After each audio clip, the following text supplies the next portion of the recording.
আসসালামু আলাইকুম। আজকে আপনাদেরকে তৈরি করে দেখাবো চালতার আচার।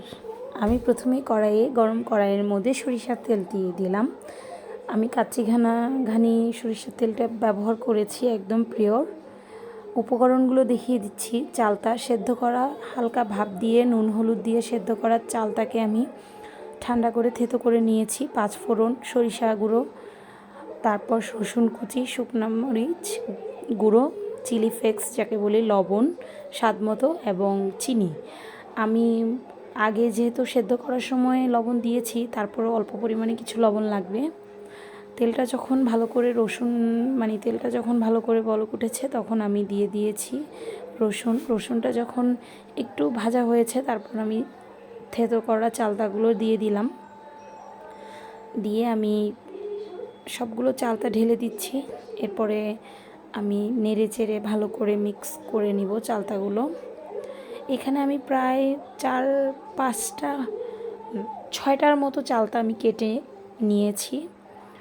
এখন আমি ভালো করে নেড়ে চেড়ে মিক্স করে নিব তেল রসুনের মধ্যে চালতাগুলো আসলে আমি একটু ভাপ দিয়ে নুন হলুদ দিয়ে ভাপ দিয়ে ফেলে দিয়ে ঠান্ডা করে হালকা থেতো করে নিয়েছি।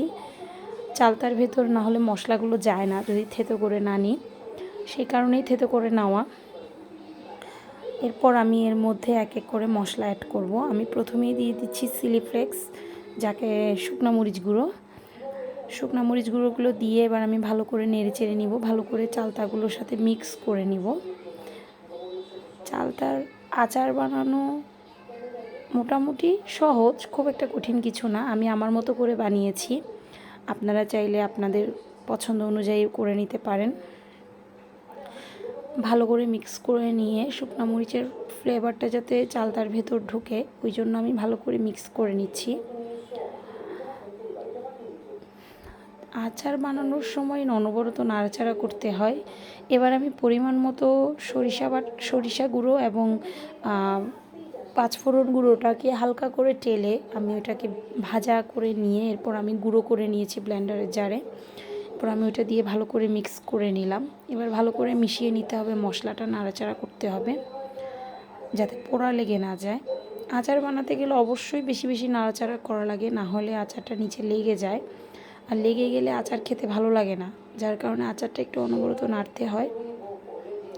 মশলা দেওয়ার ফলে আচারটা একটু লাগছে মতো করে মনে হচ্ছে আমার, তাই ভালো করে নেড়ে নিচ্ছি।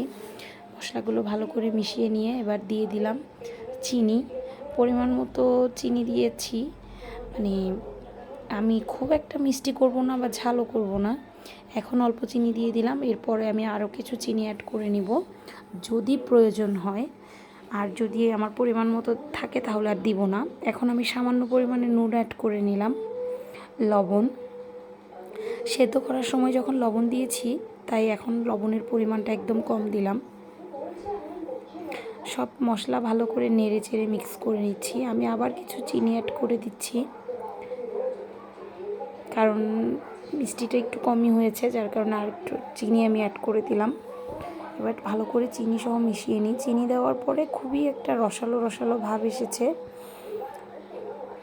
এরপর আমি আচারটা যেহেতু অল্প কিছু দিনে খাওয়া হবে না, মিনিমাম কিছুদিন রেখে খাবো, তার জন্য আমি অল্প সাদা ভিনেগার দিয়ে দিচ্ছি।